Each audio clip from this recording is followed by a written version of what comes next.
प्रारंभ करते हैं हम हास्य की आरती, और हास्य की आरती के लिए हमारे पास है शरीफ भारती। जोर। देखिए, ये प्यार मोहब्बत का मामला है।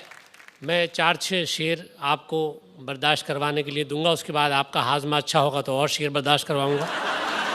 कि जो गले मिला में तपाक से, मोहब्बत में तपाक से मिला जाता है। जो गले मिला में तपाक से, तो मुझे झिंझोड़ के बोली वो, आहा, मेरे घर में हो जब मेरे मियाँ, जरा फासले से मिला करें। एक शेर मैं आपके लिए कहना चाहता हूँ जी, कि दिल को पकड़ो कसके यारो, लापता हो जाएगा। ओहो, अल्लाह जाने किस हंसी से राब्ता हो जाएगा। राब्ता मतलब संपर्क। अल्लाह जाने किस हंसी से राब्ता हो जाएगा। और जुल्फ में तेरी उलझता जा रहा हूँ रात दिन, सामने की लट हटा लो रास्ता हो जाएगा। बहुत शुक्रिया, बहुत शुक्रिया। कि तन्हा खड़ा था मैं, वो आके मुझसे सट गई। अच्छा। मुझको बड़ी खुशी हुई कि लड़की पट गई। उसका मुझे मदहोश करना बेगरज ना था, जब होश में आया तो देखा जेब कट गई। और प्यार की एक और कहानी आपको जी इरशाद सुनाए। कि तेरे चक्कर में लड़ाई हो गई सलमान से। मेरे चक्कर में? तेरे चक्कर में लड़ाई हो गई सलमान से, ईमान से। पान खा लो, लाया हूं मैं भूरे की दुकान से। ईमान से। मैं एक मशवरा दे रहा हूं जी, जो लोग घर जमाई बन जाते हैं, ससुराल में जाकर रहने लगते हैं, कि घर जमाई बनने के ससुराल में खतरे भी हैं, लफड़े भी हैं। अच्छा। घर जमाई बनने के ससुराल में खतरे भी हैं, लफड़े भी हैं। झांकती रहती है मेरी सास रोशनदान से, ईमान से। एक शेर और बर्दाश्त कर लें। जी इरशाद। जिंदगी भर की कमाई ले गया, चोर मेरी पाई पाई ले गया। ओहो। जिंदगी भर की कमाई ले गया, चोर मेरी पाई पाई ले गया। वाकया बतलाया थानेदार को, करके मेरी ही पिटाई ले गया। आपका आशीर्वाद चाहूंगा इस शेर पे। आशीर्वाद। वैसे शरीफ, इनकी उम्र आशीर्वाद देने की ही है। जी, वाकया बतलाया थानेदार को, करके मेरी ही पिटाई ले गया। और दोनों आंखों से अजब सेटिंग हुई। अच्छा। दोनों आंखों से अजब सेटिंग हुई, एक भैंगा 2 लुगाई ले गए। एक गजल मैं गा के सुनाना चाहता हूँ। जरूर जरूर सुनाए। कि मार कर मेरे पत्थर छुपा कौन है, मार कर मेरे पत्थर छुपा कौन है, बोलता भी नहीं ये मुआ कौन है। क्या बात है। और एक तरफ चोर है, एक तरफ है पुलिस, एक तरफ चोर है, एक तरफ है पुलिस, तुम ही बतलाओ तो लूटता कौन। क्या बात है भाई, वाह वाह, मेरे पास छुपा कौन है। और इसी में एक शेर के, एक तरफ ईंट है, एक तरफ मेरा सर। क्या बात है। अच्छा, ये ईंट जो है ना लड़के ही मारती है ना, इसलिए उन्होंने कहा क्या बात है। एक तरफ ईंट है, एक तरफ मेरा सर, तुम ही समझाओ तो फूटता कौन है। क्या बात है। मार कर मेरे पत्थर छुपा कौन है। क्या बात है, वाह वाह वाह। इंतजार खत्म करते हैं, सबसे पहले बुलाते हैं शकील भारती को। बज गई तालियां। अच्छा लगा मुझे, क्योंकि ये बात मेरी पत्नी भी जानती है कि हम कवियों का पेट तालियों से भरता है।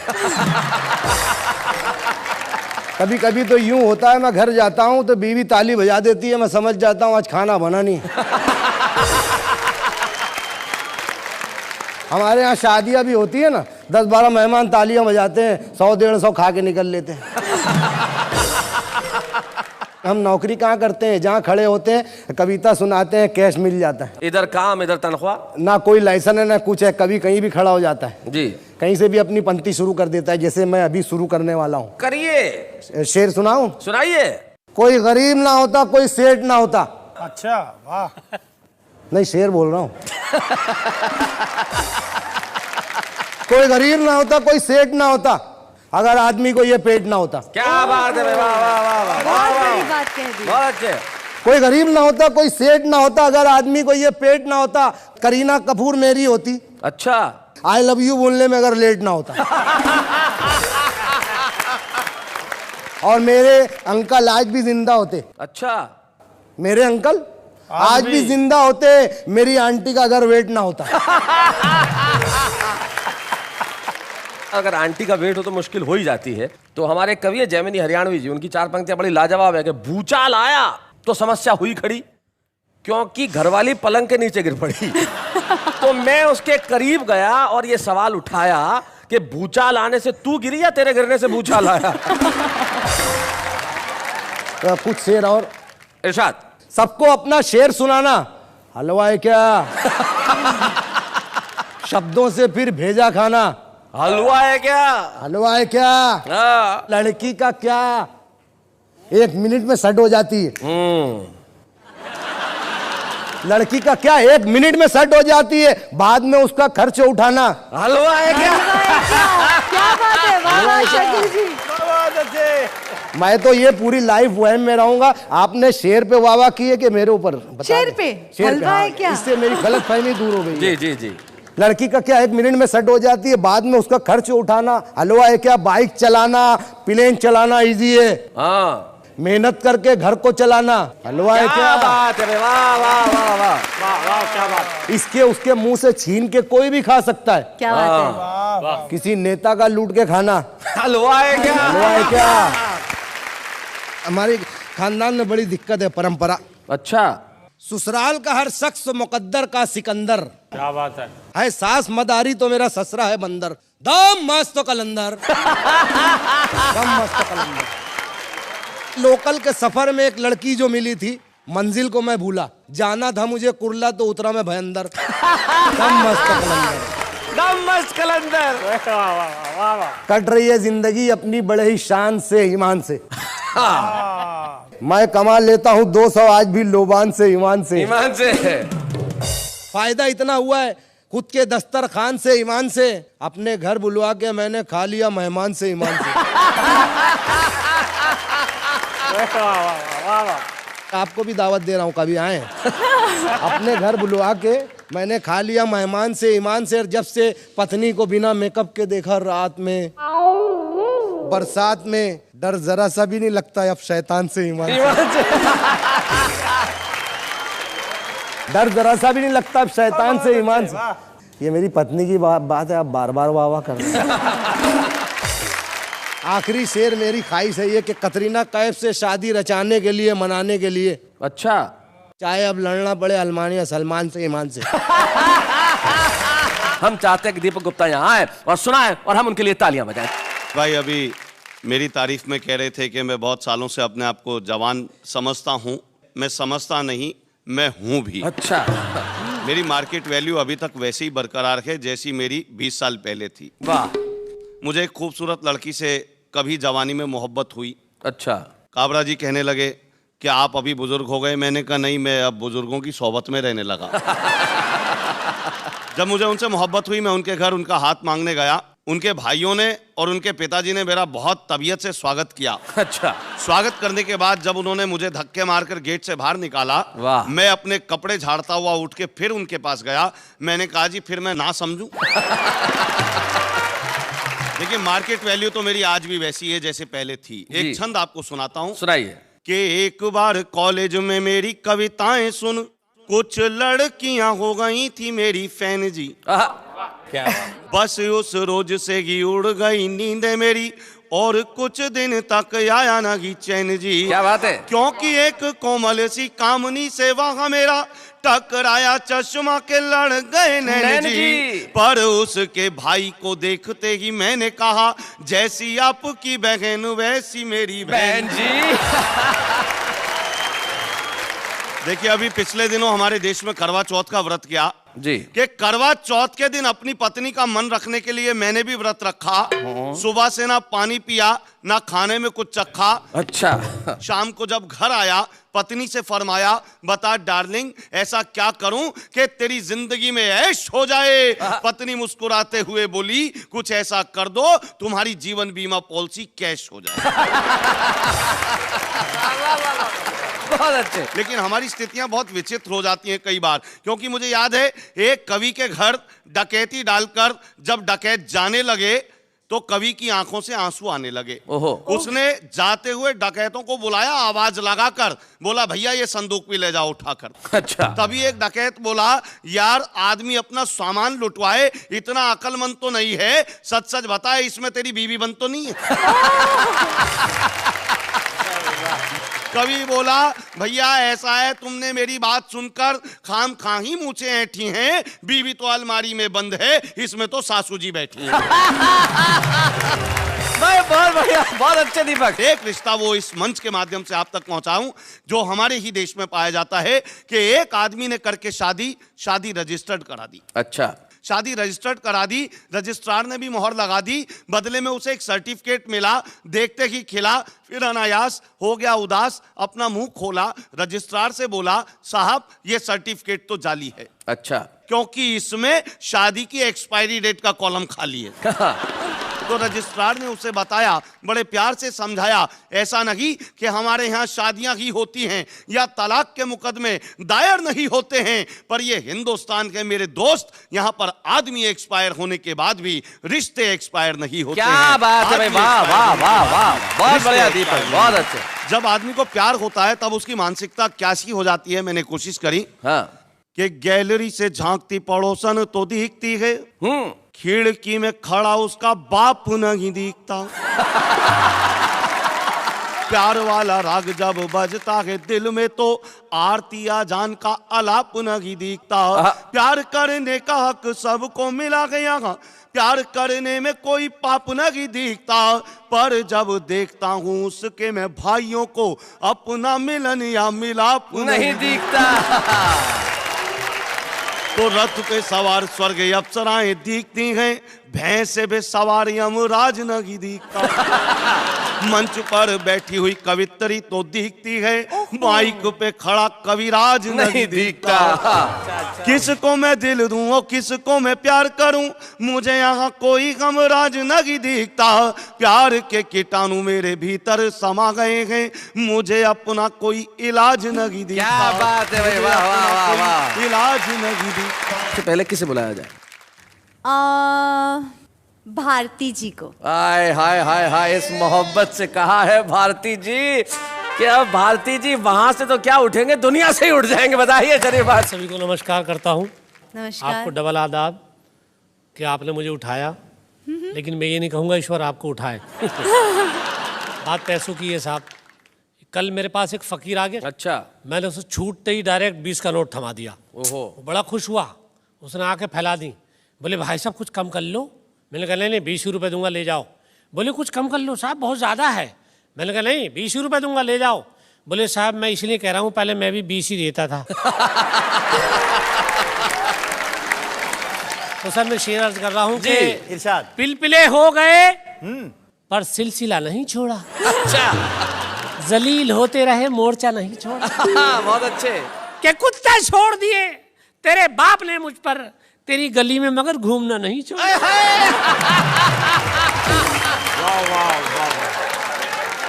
ये महिलाएं और लड़कियां पता नहीं क्या क्या पहनती हैं, मेरे शेर में सुन लें और क्या क्या निकलता है। कि जुल्फों में हाथ फेरना महंगा पड़ा मुझे। अच्छा। अब महबूबा की जुल्फों में हाथ फेर रहे हैं, देखिए। कि जुल्फों में हाथ फेरना महंगा पड़ा मुझे, जितने थे सर पे बाल वो हाथों में आ गए। गंजी निकली। बशीर बद्र साहब का एक बहुत मशहूर शेर है जी कि मैं जब से चला हूं मेरी मंजिल पे नजर है, आंखों ने कभी मील का पत्थर नहीं देखा। जी जी और जी। ये फूल कोई मुझको विरासत में मिले हैं, तुमने मेरा कांटों भरा बिस्तर नहीं देखा। तो ये शेर दरअसल पहले मैंने इससे पहले लिखा था। अच्छा। और बशीर साहब ने मेरे चुरा के अपना ये लिखा ठीक ठाक वाला। मेरा शेर क्या था, ओरिजिनल देखो मेरा क्या था। सुनाइए। कि मैं जब से खड़ा हूं मेरी कम्मों पे नजर है। अच्छा। हाथों में उसके बाप का पत्थर नहीं देखा। और मारा है लात घूंसों से मुझको कुछ इस तरह, तुमने मेरा सुखड़ा हुआ बिस्तर नहीं देखा। वाह क्या बात है, वाह। विधानसभाओं में आजकल क्या होता है आप जानते हैं, माइक चलते हैं, जूते चलते हैं, लात चलती है। तो एक सीन मैं आपको दिखा रहा हूँ, किसी भी प्रदेश की विधानसभा का वो हो सकता है। तो विधानसभा के अंदर कैमरे लगे थे, महाभारत का चल रहा था सीन। एक विधायक को गिराकर मार रहे थे 3-3। नीचे गिरा विधायक बोला, अबे तुम तीनों की बुद्धि भ्रष्ट हो रही है, देखो यार सीने पे चलकर मारने की नहीं हो रही है। मुझे गुस्सा मत दिलाओ, इससे पहले मुझे टेंशन हो, तुम तीनों मेरे सीने पे से हट जाओ। एक विधायक कोने में खड़ा हुआ रो रहा था, दूसरा उससे बोला भाई साहब बाहर तो आओ। वो रोते रोते बोला पहले उस मोटे वाले विधायक से मेरी धोती दिलवाओ। पहली बार जीत कर आया विधायक बोला भाई साहब ये राजनीति का काम बड़ा टुच्चा है, विधायक बनकर पिटने से तो बस में कंघी और सुरमा बेचना अच्छा है। बहुत अच्छे। एक विधायक तो बड़ी बुरी तरह से रो रहा था, अपने आंसुओं से कई विधायकों के कपड़े भिगो रहा था। बोले भाई साहब हमारी तो किस्मत ही हमसे रूठ गई, एक आंख पिछली विधानसभा के झगड़े में फूट गई थी, एक इस बार फूट गई। बहुत अच्छे। अब क्या करूं, ज्यादा राजनीति के बारे में बोलकर हर काम कर रहा हूं टटोल टटोल कर। वाह वाह वाह। सारा देश इस सीरियल को देख रहा था, विदेशी मीडिया भी हंस हंस कर आंखें सेक रहा था। आदमियत खो गई थी, इंसानियत मर रही थी, लेकिन आज की घटिया राजनीति अपना काम कर रही थी। क्या आपको अपना टाई और कोट भी दिखाए और आके जरा एक जोरदार कविता सुनाए। वेद प्रकाश वेद। सबको नमस्कार करता हूँ जी। और आपको धन्यवाद देता हूँ कि मैं आपकी पहली पसंद बना। मेरी पहली पसंद में तो कोई खास बात नहीं, इनकी पहली पसंद में खास मैंने तो बात है। आपका नाम इसलिए ले लिया कि आपका भी सम्मान रह जाए। आपने बताया दुबे जी के बारे में, उनको देखकर आपको 1951 से पहली ब्लैक एंड व्हाइट फिल्में याद आई। मेरी समझ में एक बात नहीं आई, फिल्म वाले उस समय ब्लैक एंड व्हाइट में व्हाइट कहाँ से लाते थे। एक कविता मैं आपको सुनाता हूँ। हाँ भाई। और कविता का शीर्षक है मल्लिका जी स्वर्ग में। क्या बात है, क्या मल्लिका जी हाँ, स्वर्ग जी। में। जी। टेक्नोलॉजी की बातें हो रही हैं तो मैं आपको बता दूं, स्वर्ग एक ऐसी चीज़ है जहां साइंस भी किसी को जाने से नहीं रोक सकती। जी। उसकी भी लिमिटेशन है, वो भी बस आने वाले को ही रोक सकती है।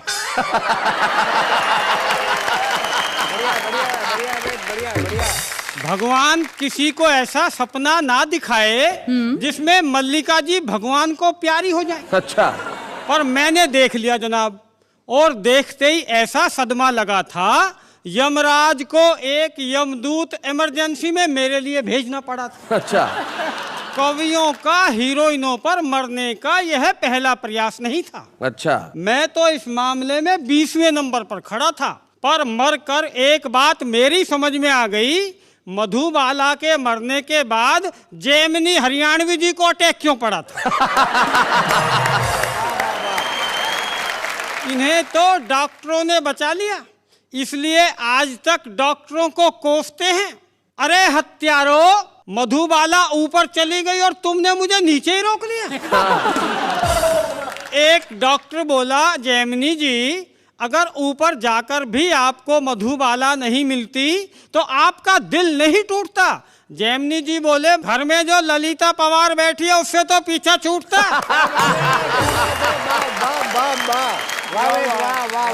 खैर मैं इस मामले को ज्यादा नहीं रोना चाहता, मधुबाला के चक्कर में अपनी मल्लिका को नहीं खोना चाहता। तो मैंने यमदूत से कहा, यमदूत भैया जरा जल्दी चलो, नहीं तो मल्लिका वाला यमदूत काफी दूर निकल जाएगा। सुनकर वह रोने लगा। मैंने कारण पूछा तो बोला, अपने मुकद्दर को रो रहा हूं। एक यमदूत वो जो मल्लिका को कांधे पर बिठा कर ले गया होगा, एक मैं जो तुम्हें ढो रहा हूं। खैर किसी तरह यमपुरी आई जी। तो पता लगा वहां भी हाहाकार था। अच्छा। वो यमदूत मल्लिका को लेकर फरार था। यमराज की सारी टीम माथे पे हाथ धरी बैठी थी, सबकी नानी मरी बैठी थी। वो तो शुक्र है तभी वो मल्लिका को लेकर वहां आ गया, अगर थोड़ी देर और नहीं आता तो इनका तो मुझे पता नहीं, मैं तो मरा मराया दोबारा मर जाता। बहुत अच्छे। यमराज ने पूछा, अरे मूर्ख इतना समय कहाँ लगाया? यमदूत ने बताया, इनका मन बहला रहा था, इन्हें घुमा फिरा टहला रहा था। यमदूत के मल्लिका को घुमाने पर यमराज अंदर ही अंदर जला। अच्छा। आज उसे पहली बार अपना यमदूत न होकर यमराज होना खला। अच्छा। फिर झेप मिटाते हुए मल्लिका से बोला, फील मत करना मल्लिके। मल्लिके। फील मत करना मल्लिके, सच मानना मैंने तो पार्किंग से भैंसा निकालकर स्टार्ट भी कर लिया था।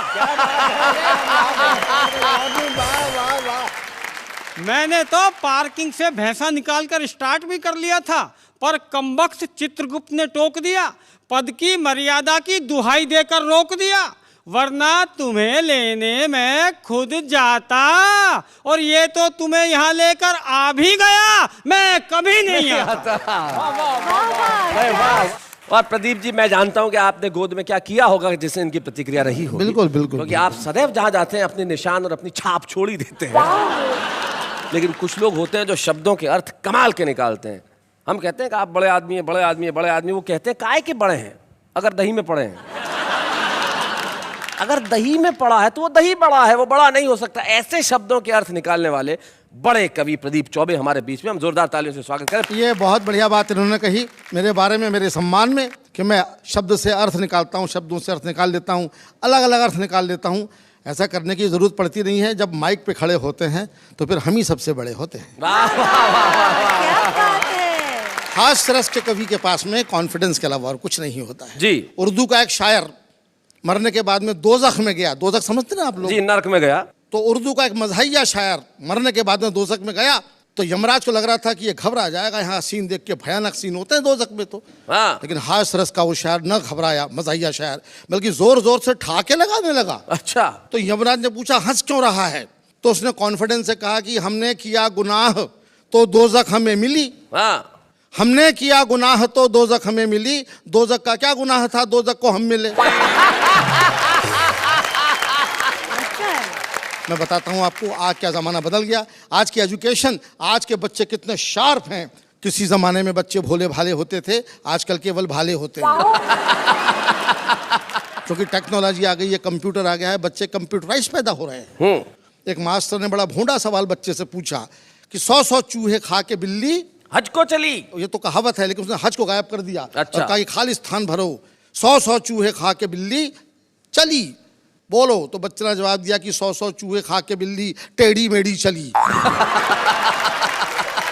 तो मास्टर ने चांटा दिया, अबे हज को चलिए बोलना था। बोले साहब रहने दो, 100 चूहे खा के बिल्ली अपनी जगह से हिल नहीं सकती, हज को तो क्या जाएगी। और वो तो मास्टर साहब आपका सम्मान रखने के लिए मैंने थोड़ा बहुत चलवा भी दिया। बहुत अच्छे। एक और मास्टर ने बच्चे से पूछा कि बेटा बड़े होके क्या करोगे? बच्चा बोला शादी करूंगा। मास्टर बोला वो तो मैं समझ गया, मैं तो ये पूछ रहा हूँ कि क्या बनोगे? बोले दूल्हा बनूंगा। अरे बोले यार क्या हासिल करोगे वो बता। बोले दुल्हन हासिल करूंगा। एक और मास्टर ने बच्चे से पूछा, बता बेटा माँ और बाप में क्या फर्क होता है? बच्चा बोला सर माँ कहने से मुंह खुल जाता है, बाप कहने से बंद हो जाता है। वाह वाह वाह वाह वाह। बच्चा कहना चाहता है कि माँ के सामने हिम्मत लौट आती है, बाप के सामने हवा बंद हो जाती है। क्या बात, वाह वाह वाह। हम लोग तो कविताओं में एक्सपेरिमेंट करते हैं जी। जिंदगी एक्सपेरिमेंट का ही दूसरा नाम है। मुझे याद है कि एक जेल के अंदर रामलीला मनाई गई, तो एक्सपेरिमेंट में जेलर को लक्ष्मण बना दिया। अच्छा। दूसरे दिन जेलर जो लक्ष्मण बना था सस्पेंड होकर रो रहा था। किसी ने पूछा क्या हुआ? बोले जिस कैदी को हनुमान बनाया था वो बूटी लेके लौटा ही नहीं। आपको जो श्राद्ध पे खाने के लिए बुलाया था ठाकुर साहब ने, वो क्या हुआ था? वो ठाकुर साहब ही नहीं रहे। इन्होंने याद दिलाया है साहब, मैं भी ब्राह्मण हूँ, ग्वालियर में मेरी भी अच्छी रेपुटेशन है। अच्छा। श्राद्ध पक्ष में मैं काफ़ी ओवर बुक हो जाता हूँ। एक ठाकुर साहब मेरे पड़ोस में रहते हैं, श्राद्ध पक्ष में आए, बोले चौबे जी मेरे पिताजी का श्राद्ध है, आपको खाना खाने आना है। मैंने कहा ठाकुर साहब मैं श्राद्ध का नहीं श्रद्धा का खाता हूँ। क्या बात है, वाह वाह वाह वाह वाह, बहुत अच्छे। समझा नहीं। बोले क्या मतलब? मैं कहा जब तेरे पिताजी जिंदा थे तब कभी क्यों नहीं बुलाया? तब कभी नाश्ते पे भी नहीं बुलाया, मरने के बाद में डायरेक्ट लंच पे बुला रहा है। मैं तेरे पिताजी का एजेंट हूँ क्या? मैंने कहा मैं तो नहीं आ रहा। तो ठाकुर बुरा मान गया, बोले नहीं आओगे तो अगले साल तुम्हारा ही मनेगा। इस बात से मैं टेंशन में आ गया। मैं उसके पिता के साथ में खाना खाने गया, पालती मार के बैठा, 3 घंटे तक नॉन स्टॉप खाया। अच्छा। ठाकुर भी मेरी क्षमता देख करके ऊब गया, बोला बीच में पानी तो पी लो। मैंने भी कह दिया बीच आने तो दे। ठाकुर ऐसा भागा फिर नहीं दिखा। इस देश में पेट की अनंत संभावनाएं हैं, पेट में कुछ भी कितना भी जा सकता है। मुझे याद है एक हाथी का ऑपरेशन हुआ, ऑपरेशन के बाद में डॉक्टर ने नर्स से पूछा अपने औजार तो गिन लिए, पूरे तो हैं? नर्स बोली डॉक्टर साहब औजार तो पूरे हैं मगर छोटे वाले डॉक्टर साहब नहीं दिख रहे। तो ये जो मेरा फूला हुआ पेट आप देख रहे हैं, ये खाने के मारे नहीं, मस्ती के मारे फूला हुआ है। लोग समझते हैं बहुत ज़्यादा खाता हूँ, यकीन कीजिए मैं बहुत कम खाता हूँ। लोगों के गम खाता हूँ, हिंदुस्तान की हालत पर रहम खाता हूँ। आप मेरा भरोसा करें तो मैं आपकी कसम खाता हूँ। क्या बात, वाह वाह वाह वाह वाह। आज का ये एपिसोड चूंकि यात्राओं को लेकर के है, ज़िंदगी में तमाम यात्राएं अलग अलग प्रकार की होती हैं। एक यात्रा मैं भी आपको एक यात्रा पे ले चलता हूँ, एक अनोखी यात्रा पे। ओहो। साइंस कहता है कि मरने के बाद में 2 घंटे बाद दिमाग कोलैप्स होता है, दिल तुरंत कोलैप्स होता है, इसलिए आदमी मर जाता है। जी। मेरे मरने के बाद में क्या हुआ, जो कुछ मैंने देखा वो फैंटेसी आप मेरी आंखों से मेरी ज़बान से सुनिए। जी। हम अपनी शव यात्रा का आनंद ले रहे थे, लोग हमें ऊपर से कंधा और अंदर से गालियां दे रहे थे। एक धीरे से बोला साला क्या भारी है, दूसरा बोला भाई साहब ट्रक की सवारी है। अच्छा। और ट्रक ने भी मना कर दिया तो हमारे कंधों पे जा रही है। एक हमारे ऑफिस का मित्र बोला कि इसे मरना ही था तो संडे को मरता, कहाँ मंडे को मर गया बेदर्दी, कमबख्त एक ही तो छुट्टी बची थी, कमबख्त ने उसकी भी हत्या कर दी। क्या बात, वाह वाह वाह वाह वाह। एक और बोला कि हाँ यार काम तो हमारा भी लटक गया, आज बिजली का बिल जमा करने की लास्ट डेट थी तो यहाँ पर अटक गया, अब कल जो पेनल्टी भरना पड़ेगा उसका पैसा क्या इसका बाप देगा। एक नव विवाहित मित्र बोला कि तुम्हारा काम भी कोई काम था, हमारी तो सोचो, हमारा तो बीवी के साथ हनीमून का प्रोग्राम था। अब पहाड़ों और घाटियों का सुख छोड़ के धूप में खड़े हैं, जेब में एयर कंडीशन के 2 टिकट बेकार पड़े। क्या बात है, वाह वाह वाह वाह। एक मित्र जो वाकई दुखी हो रहा था, बेचारा फूट फूट के रो रहा था, उससे किसी ने पूछा क्या तेरा मरने वाले से इतना प्रेम था जो उसके लिए थोक में आंसू बहा रहा है? वो बोला मरने वाले को मारो गोली भाई साहब, हमको तो अपना 100 रुपए का नोट याद आ रहा है। अच्छा। हमने अपने बाप से लेके दिया था और अभी तो उसका ब्याज भी नहीं लिया था कि ये इंटरवल भी मर गया। अच्छा। साला हमारे लिए कितना टेंशन कर गया। अब तुम हमारे बाप को नहीं जानते, इतना कंजूस है कि लोग हमको उसका बेटा ही नहीं मानते। अब बताओ ऐसी लड़की में ये मर लिया, अब हम अपने बाप को क्या मुंह दिखाएंगे? उनको पता चलेगा तो 100 रुपए के लिए हमको बेच आएंगे। क्या बात है, वाह वाह वाह।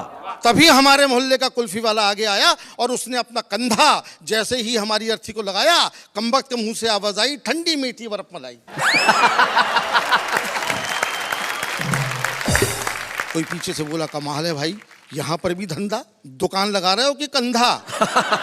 वो बोला क्षमा करें, मुंह से निकल गया तो क्या करें। ऐसा नहीं कि मैं शव यात्रा के कायदे कानून नहीं जानता, मगर कमबख्त इस मुंह को क्या करूं जो नहीं मानता। जैसे ही कोई वजनदार सामान कंधे पर आता है, मुंह से बर्फ मलाई पहले निकल जाती है। क्या बात है, वाह वाह वाह। दोस्तों जून का महीना था, हर आदमी पसीना पसीना था। एक अर्थी ढोऊ बोला यार क्या भयंकर धूप है। अच्छा। दूसरा बोला मरने वाला भी बड़ा बेवकूफ है, मरा भी तो जून में, अरे इस समय तो आदमी को होना चाहिए देहरादून में। ये थोड़े दिन और इंतजार करता तो जनवरी में आराम से नहीं मरता। क्या बात है, वाह वाह वाह वाह। अपन भी जल्दी से घर भाग लेते, जितनी देर बैठते सर्दी में आग तो ताप लेते। हाय हाय हाय हाय भाई, क्या बात, वाह वाह वाह वाह, बहुत। भला मरने के लिए जून का महीना कितना बोर है। कोई बोला कि हाँ यार सर्दियों में मरने का मजा ही कुछ और है। तभी पीछे से आवाज आई अच्छा बड़े भाई आप तो जनवरी में ही मरेंगे। वे बोले नहीं हम फरवरी में प्रस्थान करेंगे। अच्छा। जनवरी में हमारा इंक्रीमेंट आता है। भला हिंदुस्तानी कर्मचारी भी कहीं अपनी वेतन वृद्धि छोड़ के जाता है? क्या बात। तभी शायद किसी को श्मशान दिखा, वो मारे प्रसन्नता के चीखा कि राम नाम सत्य है। एक अधमरा बोला कि भैया दरअसल मर तो हम रहे हैं, मुर्दा तो साला अपनी जगह मस्त है। मस्त है भाई, क्या बात है, वाह वाह। मैं बुलाता हूँ उस पहले कवि को जो हंसी और ठहाकों के लिए मशहूर है, और नाम है जिनका महेश दुबे। मैं एक ऐसी कविता आपको सुनाने जा रहा हूँ जो कवि सम्मेलनों पर ही लिखी गई है। अच्छा। कि हिंदी के एक दुबले पतले मंच संचालक को हिंदी के प्रचार का शौक चर्राया। हाँ। फिर एक मोटे ताजे कवि को बुलाकर बोला, भैये हमें हिंदी के लिए कुछ करना चाहिए। तो बोल हिंदी के लिए तू क्या करेगा? बोला हिंदी के लिए तो हम मरने से भी नहीं डरेगा। अच्छा। कवि के लिए हिंदी की सेवा का अवसर निकट आ गया और अगले ही दिन उसके पास अफ्रीका के नरभक्षी कबीले का टिकट आ गया। संचालक बोला, जा मेरे हिंदी के घोड़े, सरपट दौड़, आदिवासियों के बीच में जाके लंबी लंबी छोड़। कुछ दिनों बाद संचालक के नाम आदिवासी सरदार का पत्र आया। हाँ। लिखा था, भाया आपका कवि थोड़ा अशिष्ट था लेकिन स्वादिष्ट था। उसने हमारा बहुत मनोरंजन किया है, पेट और मन दोनों भर दिया है। आपसे अनुरोध है, अखिल भारतीय स्तर का कवि सम्मेलन करवाओ, 150 कवि लेकर फौरन चले आओ। अच्छा। आने का भाड़ा भेज रहा हूं।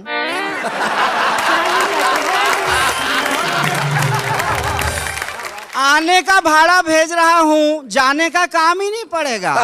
कवियों से ये सेवा हम मुफ्त नहीं लेंगे, हर कवि के घर वालों को उनके वजन जितनी स्वर्ण मुद्रा देंगे। संचालक की पत्नी ये पत्र पढ़ते ही चीख मारकर रोने लगी, आंसुओं से तकिया भिगोने लगी। संचालक बोला, प्रिय तुम्हें मेरा इतना गम है? वो बोली, गम गया भाड़ में, मैं तो इसलिए रो रही हूं कि तुम्हारा वजन कितना कम है। आखिर तुम्हारी ये 2.5 किलो की बॉडी किस काम आएगी? न जीते जी हमारा पेट भर सकी, न मरने के बाद उनका भर पाए। बहुत अच्छे। आज से तुम दोनों वक्त घी लगी रोटी, मसालेदार बोटी और मक्खन की गोटी खाओगे, पूरे 50 किलो वजन बढ़ाकर टूर पर जाओगे।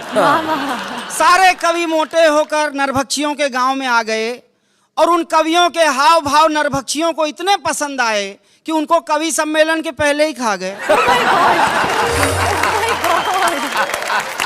अब कवियों की आत्मा नरभक्षियों के पेट में गुड़गुड़ा रही है, वहीं से अपनी प्रतिभा के दर्शन करा रही है। हास्य रस के कवि को खाने वाला बेमतलब के ठहाके लगा रहा है, हर ठहाके के बाद पत्नी के हाथ का जोरदार चांटा खा रहा है। गजलकार को खाने वाला, गजलकार को खाने के बाद से ही टुन्न है, उसके हाथ पांव सुन्न है, हर चीज से प्रेरणा पा रहा है, अपनी भैंस की पूंछ को गेसू बता रहा है। बीच में महेंद्र शर्मा, जोरदार ताली। 4 पंक्तियों से बात प्रारंभ करना चाहता हूँ जी। वही कह रहा था लड़का कि तेरी जुदाई में नींद नहीं आती, चैन खोता है, दिल रोता है। अच्छा। लड़की बोली, डॉक्टर से चेक करा ले, डेंगू बुखार में ऐसा ही होता है।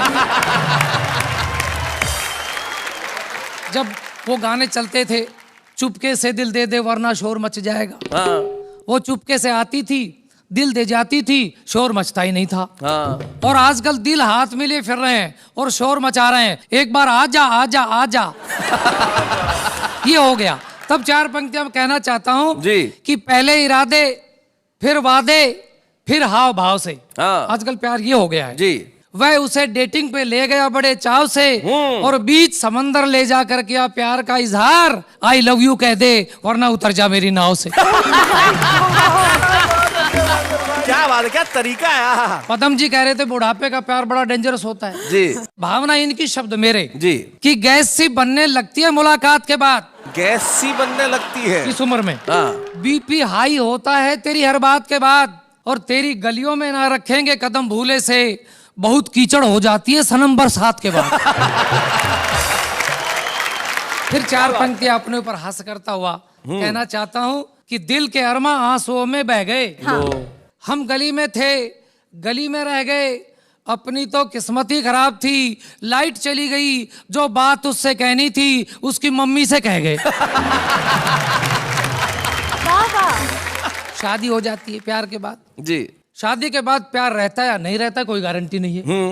हमारे एक मित्र चमन लाल, उनकी पत्नी को रहता है बस इसी बात का मलाल कि जब भी वो किसी कार्यक्रम या समारोह में जाते हैं तो पत्नी को साथ नहीं लेकर जाते हैं। अच्छा। इसकी पूछी वजह तो बोले दिमाग मत चाटो सुबह सुबह, अरे आप ही हमारी पत्नी को समझाइए, दिल्ली में कानून बना है 15 साल पुराने वाहन सड़कों पर मत लाइए।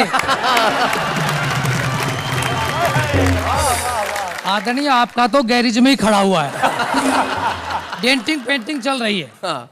और मैंने एक मुहावरे का प्रयोग किया, एक छोटी सी कविता में फिर बताना चाहता हूँ। जी। लोहा लेना।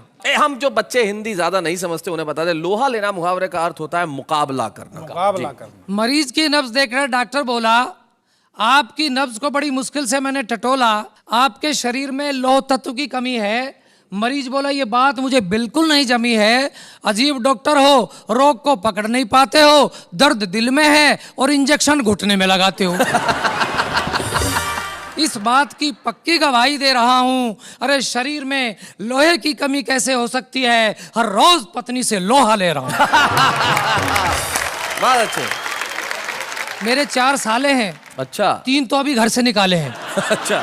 चौथा टिका हुआ है। हाँ। पत्नी से कहा मैंने इसे निपटाओ, वो बोली यहीं रहेगा। दोनों में तर्क वितर्क हुआ। फूल और कांटे के माध्यम से बात कहना चाहता हूँ जी जी कि जब भी मेरा साला घर आता है बड़ा मजा आता है, आटे का कनस्तर 2 दिन में टन बोल जाता है। अच्छा।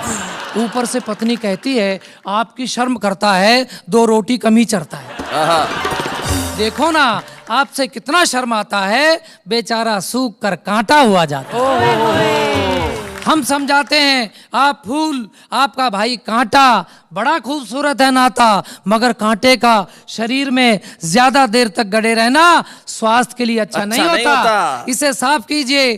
पत्नी बोली, माफ कीजिए, इसको घर में रखना हमारी मजबूरी है। अरे जानते नहीं, फूल की रक्षा के लिए कांटे का पास होना जरूरी है। भाई क्या फूल बात की है। रक्षा के लिए कांटे का पास होना जरूरी है। फूल की रक्षा के लिए कांटे का पास होना जरूरी है। भाई क्या बात है। वाह वाह वाह। नारी पे कुछ भी हम मजाक कर लें, लेकिन ऐसा नहीं है।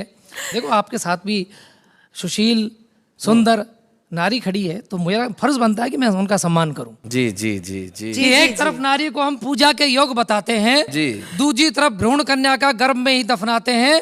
यदि संख्या कन्या शिशुओं की यूं ही घटती जाएगी, शादी जैसे बंधन की फिर याद मात्र रह जाएगी। फिर कैसे सपने आएंगे मधुर मिलन मधु सांसों के, कैसे कोई गीत लिखेगा प्यार भरे एहसासों के। दुनिया सारी सोनी होगी, सृष्टि चक्र रुक जाएगा, कृष्ण अकेले घूमेंगे, राधा से कौन मिलाएगा। क्या बात है। वाह बहुत